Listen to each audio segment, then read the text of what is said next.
Elhorn was a town that ran on habit. Doors opened at the same hour each day, bread was baked on Tuesdays, and gossip traveled quicker than any train ever could. But in one small corner near the southern edge, where the street turned to gravel and the lamp posts stopped casting their light, lived a woman who had all but vanished from the town's memory. Her name was Clara.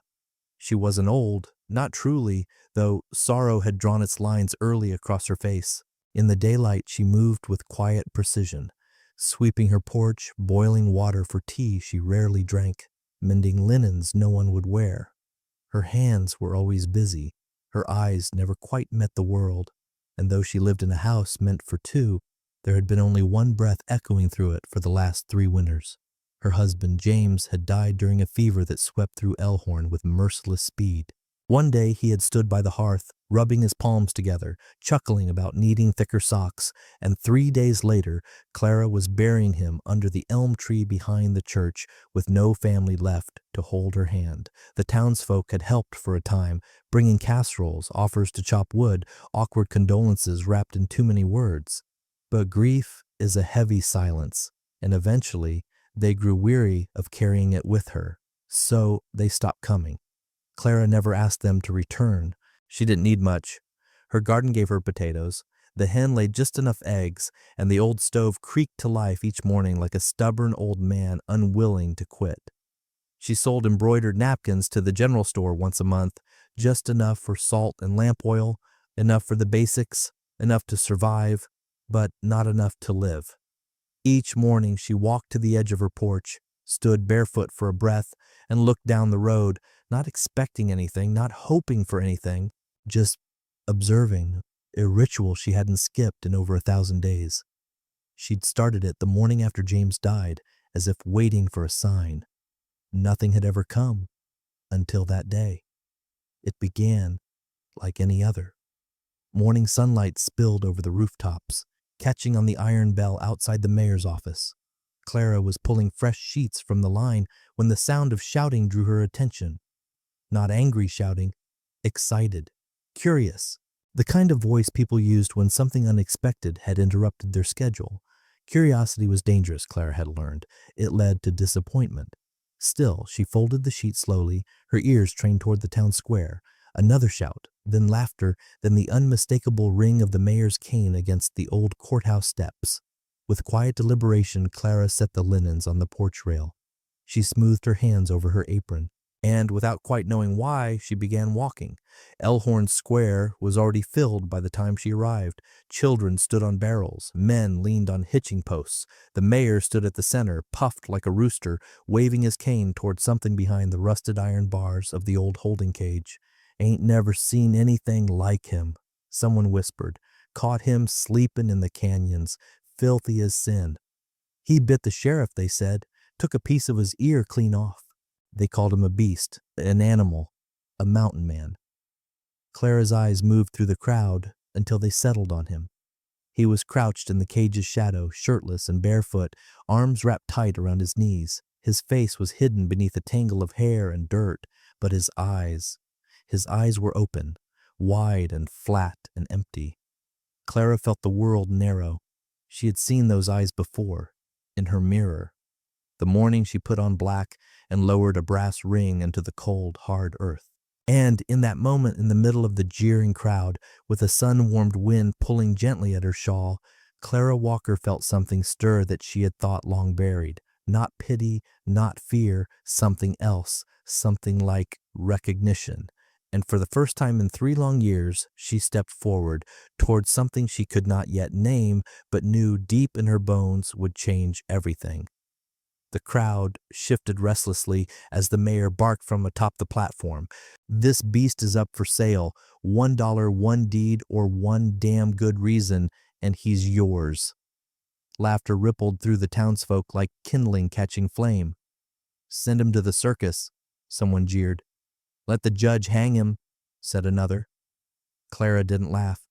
She stood still, invisible among the voices, her fingers wrapped tightly around the folds of her apron. Her heart beat louder than the noise, and she wasn't sure why. The man in the cage didn't move, didn't flinch. His eyes, those same hollow eyes, stared straight ahead, not angry, not afraid, just tired, so deeply, inhumanly tired. She hadn't spoken to anyone in days, maybe weeks, but now her throat ached with the weight of something unsaid, something unraveling inside her. She didn't even notice when her feet began to move, stepping one by one through the parting crowd.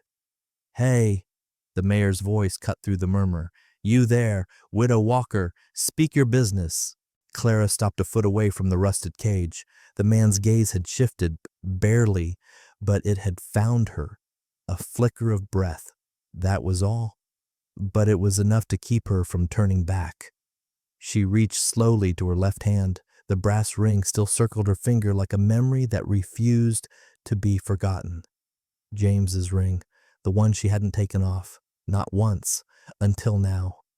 Her fingers trembled as she worked it free, her pulse raced. The murmuring around her dropped into silence like the whole town leaned in at once. She held the ring out, her voice small but steady. "He's mine." Gasps broke around her. What did she say? She's gone mad. Clara lifted her chin. "My husband," she said again, louder this time.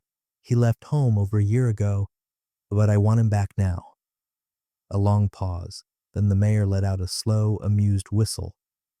"You expect me to believe that's your man?" She didn't answer.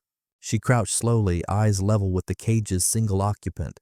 His hair was tangled with dirt, his knuckles scraped and scarred. Dried blood clung to the edge of his beard. But those eyes, dear God, those eyes, met hers now with the faintest spark of something she hadn't seen before. Recognition, not of her, of the offering, of the choice. Clara didn't blink. "It's not a joke," she whispered. "I'm taking him home." The mayor eyed her. Then the ring. He reached out to take it, pausing as if it might burn his skin. "You know what folks'll say." "I've lived through worse than talk," Clara said. He shrugged. "Ain't nobody else bidding. He's yours." As if washed clean by a verdict, the townspeople turned away, muttering, scoffing, laughing. The sheriff unlocked the cage with visible reluctance. The door creaked open, and the man inside didn't move. Not until the sheriff prodded him with the barrel of a rifle. Then slowly, he stood. He was taller than Clara expected, barefoot, broad-shouldered, filthy, silent, and he followed her without leash or word, through the square, past the stairs, toward her home. Clara walked ahead, heart drumming like thunder in her ears. With every step, she questioned herself. What was she doing? She didn't know this man, didn't even know if he understood her. But behind her, she could hear his footsteps, slow, steady, following. When they reached her porch, she turned. He stopped just before the first step. His eyes flicked to the doorway, then back to her, uncertain. Clara's voice cracked as she whispered, "Come in. It's your home now."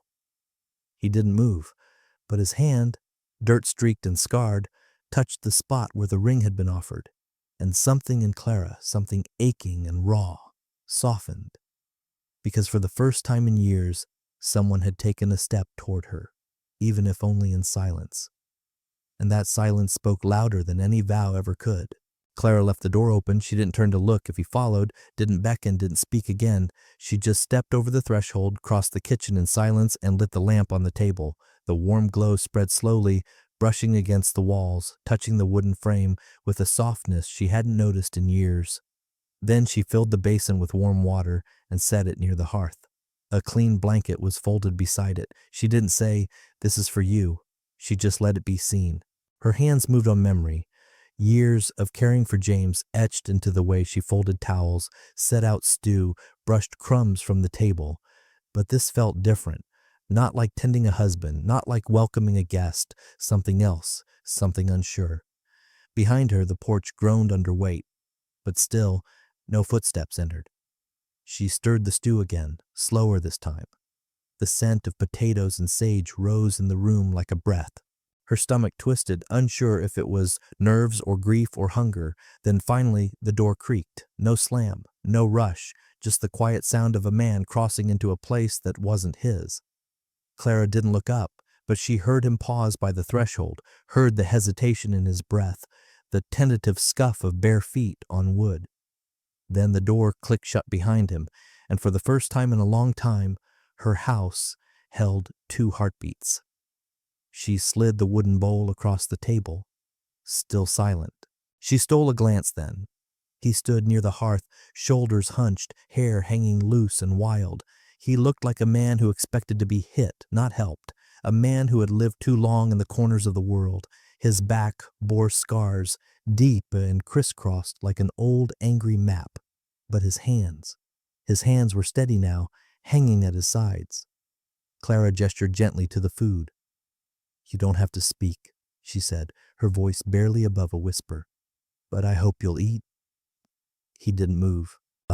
Then slowly he crouched before the bowl like a man inspecting something sacred. Instead of grabbing it, he dipped his fingers in the broth and brought them to his lips, watching her the whole time. Clara didn't flinch. She only nodded once. He ate clumsily, like someone relearning a forgotten act. When the bowl was empty, he licked the last drops from his fingers, then sat back against the wall, watching the fire crackle. "You can sleep by the hearth," she murmured. He said nothing, but he didn't leave. Clara blew out the lamp and went to bed. That night, she didn't sleep much. She lay awake under the weight of the quilt, listening, not just for danger, but for sound, for breathing, for any sign of unrest. But all she heard was the slow pop of firewood and the quiet rhythm of someone still alive. The next morning he was gone. Clara jolted from bed, heart in her throat, until she heard the soft sound of water sloshing outside. She stepped onto the porch. There he was, shirtless, crouched by the rain barrel, scrubbing his arms with cold water as if trying to peel the dirt from his very skin. His shoulders tensed when he noticed her, but he didn't stop. Clara stepped back inside and returned with one of James's old shirts, clean, soft, faintly smelling of cedar. She held it out wordlessly. He took it. He stared at it like it was made of gold, then pulled it on slowly, carefully, as if trying not to damage it. That was the first time he looked her in the eye, not with fear, not with shame, but with something else, something almost human. Clara smiled gently. "Do you have a name?" she asked. He blinked. Silence. "I'll need something to call you when folks ask." He pointed at her, then at himself. Her breath caught. "Clara?" she whispered. "You want to be called Clara?" He shook his head once, then pointed again, her, then him. Understanding flickered. "You mean I belong to you now?" His eyes didn't move. Clara stepped forward, soft but firm. "No," she said. "You don't belong to anyone, least of all me." For a moment he looked lost. A boy, not a man. Then her voice softened. "But you can stay, for as long as you want." He didn't answer, but something in his gaze settled. And for Clara, the house no longer felt like a tomb. It felt like a beginning. 2 days passed, then 5. Everin, as Clara had begun calling him in her mind, had still not spoken a word. But he listened. God, how he listened! He listened to the hens clucking at dawn, to the creek gurgling past the fence, to Clara's footsteps creaking across the floorboards. And more than anything, he listened to silence, as though it were an old language he was fluent in. He didn't eat with a fork. He didn't sit on chairs. He didn't ask for anything, but he worked. He mended the broken porch rail without being asked, chopped wood each morning in quiet rhythm, and when the wheelbarrow broke, he fixed the axle with rope and wood like a man who'd learned to survive with little more than scraps and instinct. Clara didn't try to make him speak. Instead, she made space. Each day, she set an extra plate at the table. Each night, she left the door unlatched. And sometimes, in the quiet space between dusk and sleep, she would hum, not a song with words, but a low, steady tune her mother once used to rock her into dreams. She never told him what it meant, but one night she caught him tapping a finger to the rhythm as he stared into the fire. He didn't sleep in the bed, never even approached the bedroom. But by the 3rd night, he moved his blanket closer to the hearth. By the 5th, his back rested lightly against the rocking chair beside it. That was the night she saw it. The daisy. It sat quietly on her windowsill, one small white prairie flower, its stem wrapped in damp cloth. No vase, no flourish, just a quiet gesture. Clara stood still, the cup of tea in her hand trembling. She hadn't mentioned daisies to him, hadn't spoken of how James used to bring them in spring, hadn't said how, even in her grief, she still checked the fields each year, hoping to find just one. But he had found it, or perhaps he had seen her looking. Later that evening, as she lit the lantern, he stood behind her, not close, not imposing, just present. "You don't have to be anything for them," she whispered, staring at the flicker of the flame. "But if you ever want to be something for me, you can." He didn't speak, but his hand lifted slow and uncertain and brushed the edge of her shawl. Not to hold, not to take, just to say, "I'm here." That night, for the first time in years, Clara slept without waking once. Word spread through Elhorn like smoke. The widow had taken home the wild man from the cage. Some said he was her long-lost husband returned in madness. Others claimed she'd gone mad herself, seen ghosts where there were none. They whispered at the general store, they whispered at the church steps, but none dared knock. Instead, they lingered, at fences, behind corners, in polite circles, pretending to prune bushes or sweep dust, waiting for a glimpse, for a mistake. Clara didn't mind the whispers. She had endured worse. But she minded the eyes. She minded what they might do if they saw what they feared instead of what was true. Everin, for his part, stayed close to the house, not caged, just careful. He swept the porch, cleaned tools, and one afternoon, when Clara dropped a mason jar, he caught it midair without hesitation, like someone used to saving things that break. Still, he hadn't spoken. Still, he hadn't smiled. But Clara noticed how his gaze lingered on the sparrow nesting in the barn rafters, how he once moved the wash tub beneath it to protect the chicks from falling, how he repaired the garden gate with scraps of wire without being told it was broken. He was building, not just things, but trust. That afternoon, as the wind brushed the wheat, she found him shirtless again, seated on the porch with a basin of soapy water. His arms glistened with suds, his hands scrubbing his knuckles raw. "They think you're an animal," she said softly, offering a towel. He didn't turn. "But animals don't build fences," she added. "They don't sweep ash off a stove." He paused, finger still, before accepting the towel. He dried his hands with care, as if each finger mattered. That evening, as she made stew, Clara found a small wooden carving by the salt tin, a daisy, rough and unpolished but unmistakable. Her throat tightened. She didn't ask, didn't need to, because something inside her, a place she thought long frozen, was beginning to bloom again. That night, as the rain tapped gently on the roof, she set the carving on the mantel beside James's photo, not replacing, just adding. And when Everin sat at the table, she placed the bowl before him with a steady hand. "You don't have to be who you were," she said softly. He looked up. "But if you want to be something new, I'll make room." His eyes didn't waver.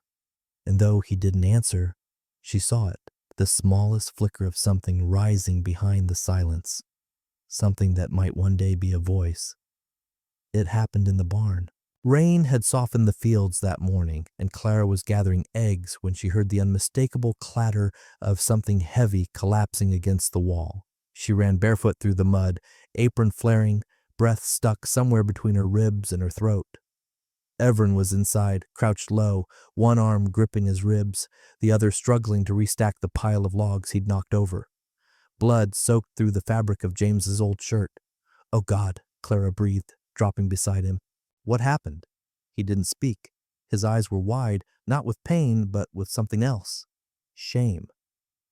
"The axe," she murmured, already pulling off her apron, folding it, pressing it hard against the wound. "You're not made of stone, Everin. You bleed, just like the rest of us." But he wouldn't meet her eyes. Later, after she'd wrapped him tight and helped him to the hearth, he paced the barn like a caged animal, hands clenched, chest heaving, silent. Clara didn't follow. She simply placed a jar of salve on the stable rail and said softly, "If you won't rest, at least use this." She turned to leave, then behind her, a word tore through the quiet like a thunderclap. "Clara." She froze. The sound was low, hoarse, like something forced out from a long-buried place. She turned slowly. He stood still, his face pale with tension, his eyes wide with fear, not of her, but of what he'd just done. "You remember my name," she whispered. He nodded once, and then, broken and trembling, he added, "My name, was Everin." The name hung in the air like something sacred. She said it back to him, slow and reverent. Everin." His shoulders shook as he looked away. "I forgot it, for a long time. But now," he looked at her fully for the first time. "Now I remember, because you gave me something else first. You called me yours, gave me a name when I didn't have one." She stepped closer, cautious but certain. "I didn't mean to name you. I just didn't know how else to save you." "You didn't save me," he said. Clara's heart stilled. "You saw me." Silence stretched between them, not cold or empty, but warm, alive. He held something out to her then. The daisy carving, sanded smooth and wrapped in soft leather. "For you," he said, voice steadier now. "For staying." She took it in both hands like it was a piece of her heart returned. "Then stay too," she whispered. "Not because I gave you a name, but because now you have one of your own." He nodded, and something settled between them, an understanding, quiet and profound. That night, Everin sat at the table in James's old chair, not because Clara asked, not because it was offered, but because it had always been waiting for him, and they didn't speak much during the meal. But when Clara stood to clear the bowls, Everin reached out, not to take anything, not to hold her back, but to touch her wrist, softly, reverently, like a man remembering how to pray. The days that followed weren't perfect, but they were theirs. Clara awoke to find firewood not only chopped but stacked by type, dry pine, fresh oak, kindling sorted into neat bundles. She never told him to do that. No one did. He just knew. He mended the fence, carved hooks for the pantry, and repaired the roof shingles with the kind of patience that spoke of someone who'd once had nothing but time and pain. One afternoon, Clara saw him carefully patting the bark of the cedar tree with the wool from his coat. She almost asked why until she saw it, a nest, fragile and trembling, tucked in the crook of the trunk. He didn't look up when she stepped beside him. He didn't explain, he didn't need to. That night, he didn't sit beside the fire alone. He pulled a chair next to hers. They watched the flames together, quiet but not distant. When she rose to leave, he reached into his pocket and pulled out a small wooden nameplate. "Walker family," it read. Clara stared. He looked at her. "If I ask not for the ring, but for the name that came with it, what would you say?" She blinked, tears catching in her throat. "You want to be Everin Walker?" He nodded. "Not want," he said. "Need. Because when I carry your name, I carry what you gave me. Shelter, breath, and something I thought I'd lost." She placed her hand over his. "Then it's yours," she whispered. "Not because I saved you, but because you chose who to become. And I saw that man." He closed his eyes just for a moment, and when he opened them, the silence between them didn't feel like a wall. It felt like home. Snow came early that year. It coated Elhorn in silence, thick, weighty, a hush that made every boot step louder, every glance heavier. Clara woke to frost feathering the windows and the scent of flapjacks burning slightly in the skillet. Everin stood in the kitchen frowning at his creation. "They're not perfect," he said, cheeks red from the fire. Clara laughed softly, reaching for his hand. "Neither am I." They ate them anyway, burnt edges and all, shoulder to shoulder at the little kitchen table. The house was warm. The air smelled like cinnamon and wood smoke. For a moment the world felt soft. Then came the knock. It wasn't angry. It didn't have to be. It was official. Clara opened the door with flour on her apron, heart already braced. Sheriff Alden stood on the porch, flanked by 2 deputies and the town clerk. None of them looked directly at her. "Morning, Clara," the sheriff said, removing his hat. "I'm afraid there's been some questions about your guest." Behind her, Everin stepped into view, barefoot and calm, his presence as quiet as snowfall. He didn't speak. He didn't need to. His very existence unsettled the men on the porch. There's rumor, Alden continued, that the sale wasn't legal, that a man, even one in a cage, can't be claimed like property. Clara folded her arms, voice even. He wasn't claimed. He was freed. That's not how the town sees it. She narrowed her eyes. And how does the town see it, Sheriff? They say you lied, he said quietly. That you said he was your husband, but there's no record, no church papers, just a ring. Clara looked down at her hand. The same ring she'd once offered in desperation now gleamed like a challenge. We are married, she said. You are? In our kitchen, 2 nights ago, by firelight and truth. That's enough for me. The clerk fidgeted. One deputy cleared his throat. Alden's eyes flicked to Everin. He's not hurt anyone, Clara added. Not once. And still, you're here like he's a danger. Everin stepped closer then, not aggressively, not with fear, but with quiet dignity. He reached for Clara's hand, held it. Let them all see. He listens, Clara said. He works, he builds. He saved my life by simply staying. And I will not let you take him away.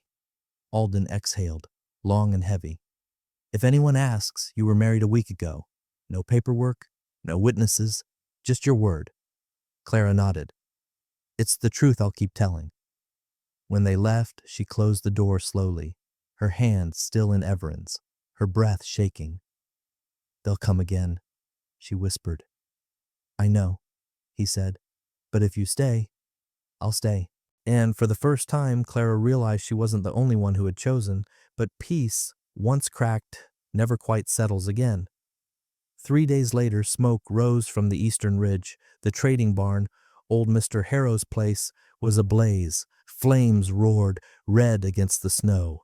Townsfolk screamed, throwing water and curses in equal measure. Clara and Everin arrived at the edge of the chaos just as the whispers started. He did it. That mountain man.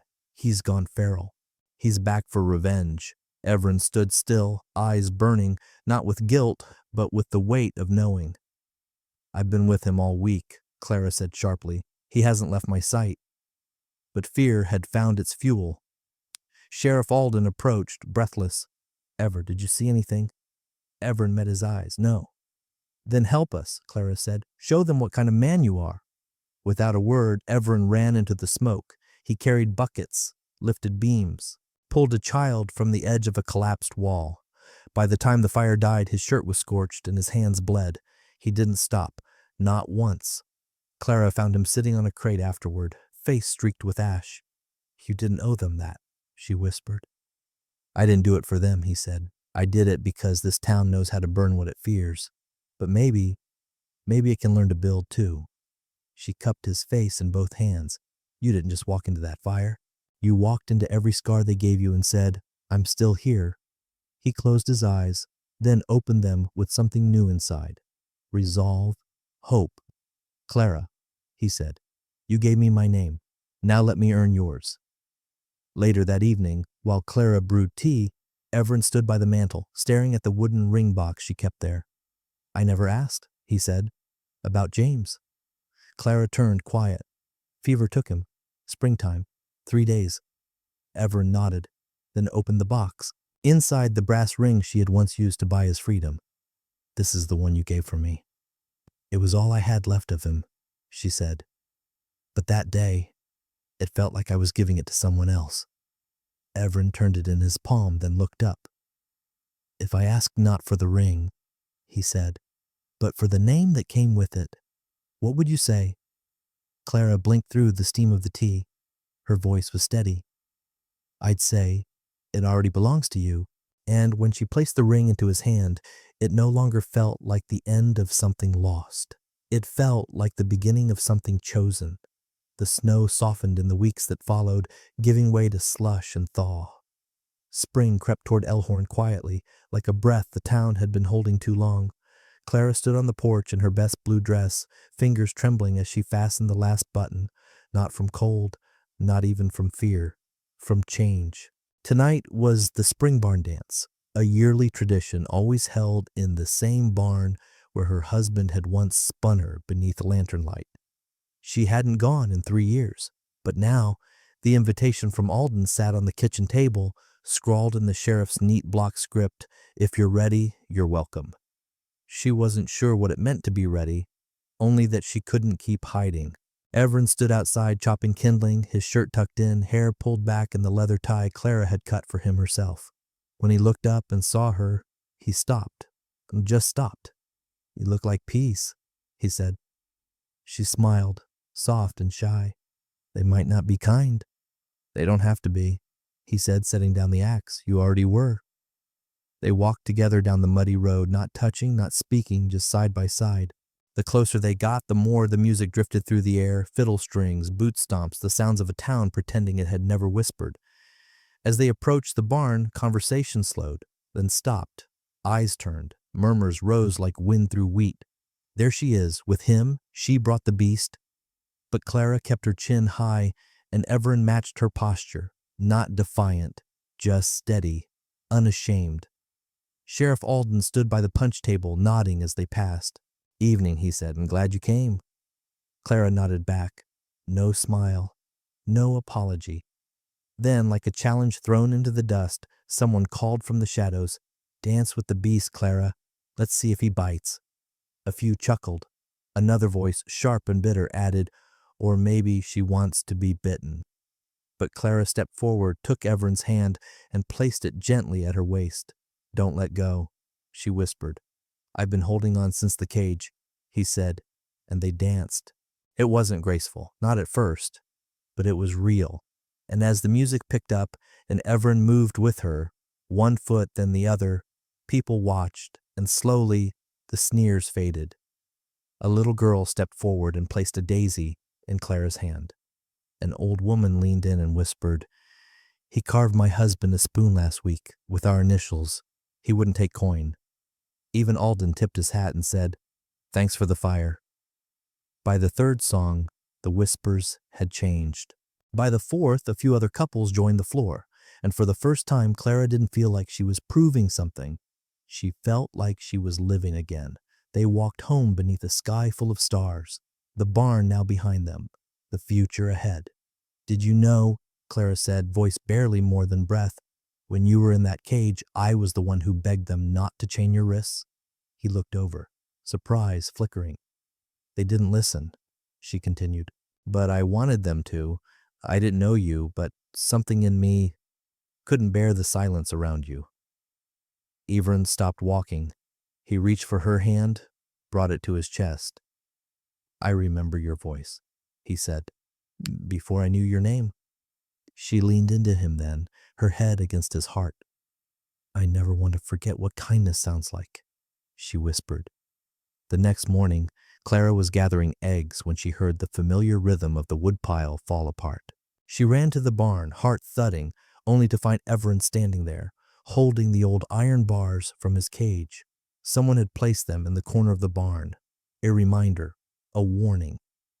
"They left it here," he muttered, "like it's where I still belong." Clara walked to him slowly and placed a hand on his back. "It doesn't matter what they left," she said. "Only what you do with it now." Everin looked at the bars, then at the hammer hanging nearby. He nodded once, and with calm purpose he raised the hammer and brought it down, not in anger, in transformation. Piece by piece the bars shattered. Clara didn't stop him. She watched, and when it was over and the cage lay in twisted ruin, she said, "Let's melt it down." He turned to her, breathless. "Make fence nails," she said, "or hinges or hooks for the kitchen." Everin's eyes softened. "Let's make something useful out of what they used to hurt me." That night, they lit the forge together. She worked the bellows while he fed the fire. One red-hot spike at a time, they turned a prison into purpose. "What should we call it?" she asked, as molten iron pooled. He thought for a long time. "The last chain," he said, "because it's the only one I'll ever hold again, by choice." By morning, the cage was gone. In its place, nails for the henhouse, hinges for a gate, and a single metal daisy, cooled and wrapped in burlap. Clara tucked it into a drawer beside the ring box, not to forget, but to remember what they'd walked through together. The porch never creaked the same way again. It had once been Clara's edge of the world, the place where she stood each morning, cup in hand, heart buried deep beneath layers of habit and silence. But now it had become something else. It had become home. Clara sat barefoot at sunrise, a blanket around her shoulders, watching steam curl from her tea as the fields beyond the fence turned gold in the early light. Behind her, the sound of gentle humming drifted from the kitchen. Everin, he was trying flapjacks again, his third attempt this week. She'd stopped teasing him about the burnt edges, mostly because the last batch had been just right. He was learning. No longer silent, no longer watching the world from a crouch in the shadows. He laughed sometimes now, quiet and low, but real. He asked about herbs for the stew. He carved spoons and polished the wooden floor. He touched her hand without flinching. He held her when she cried. And when she spoke of James, he listened without jealousy or judgment. That, more than anything, made her love him. Not the way he kissed her forehead before sleep, or how he left wildflowers on the sill, not even how he had built her a chair by the stove just so she could rest while stirring jam. It was his presence, steady, whole, free. Clara touched the simple brass ring on her finger, the one she'd once offered to buy a man's life. She had never taken it off again, not even now, because somewhere between the lie and the vow, the truth had carved itself into their days. They were not pretending anymore, they were choosing. Everin stepped onto the porch with a wooden plate and a crooked smile. "They're a little less burnt today," he said, holding up the flapjacks like an offering. Clara laughed and reached for his hand. "You're getting good at staying."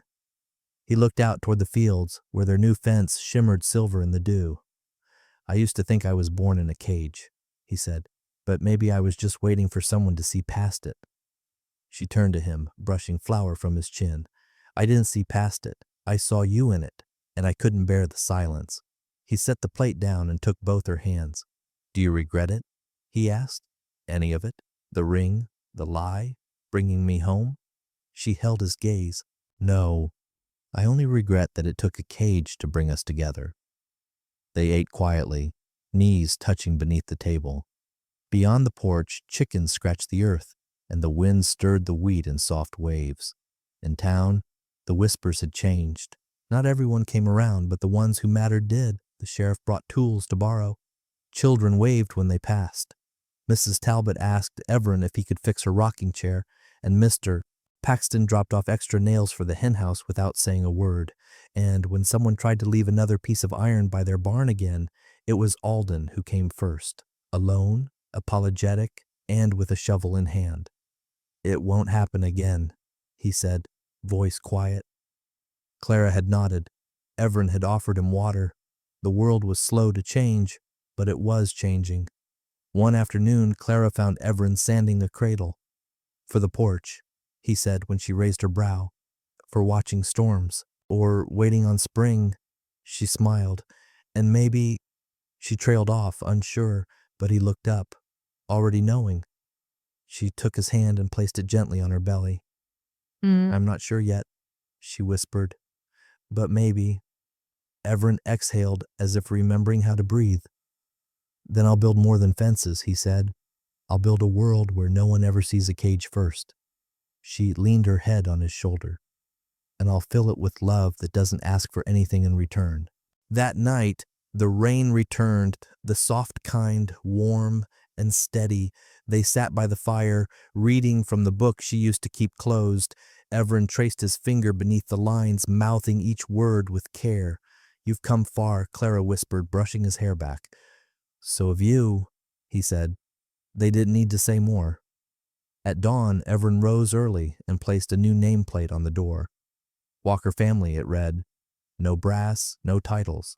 Just wood carved by hand, smoothed by time, nailed to a home built not from blood, but from choice. That afternoon, Clara found the daisy carving again, wrapped now in leather, its edges sanded smooth. She placed it beside the brass ring in her drawer and kissed the top of Everin's head as he worked on a spoon, not because she had saved him, but because they had saved each other. And when the next festival came, and Clara walked into town with her hand in his, no one called him Beast. They called him Everin Walker, the man who once lived in a cage, and the woman who dared to open the door. Please like, share, and subscribe to support more true-hearted stories on Oldic Wild West stories. Would you have given up your wedding ring to save a stranger in chains? Tell us in the comments.